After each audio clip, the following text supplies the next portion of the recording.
US and Australian dollar pala correlated sa gold. Meron silang influence of gold. So ibig sabihin kapag bumababa yung gold prices at saka yung tumataas yung gold prices, tumataas at bumababa rin yung kanilang value. So may influence pala yung mga currencies na yun sa gold. Ang nakikita lang nating safe haven daw is yung Swiss franc.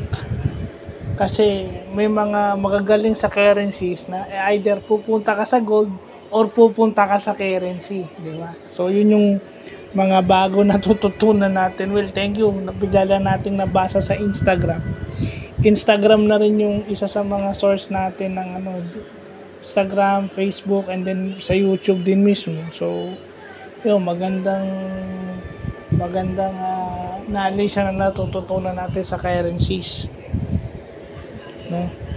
Yung Swiss franc pala and may influence of gold pala yung mga currencies na kilala natin. At yung Swiss franc pala is parang yun yung safe haven based dun sa nabasa natin. So, yun lang po.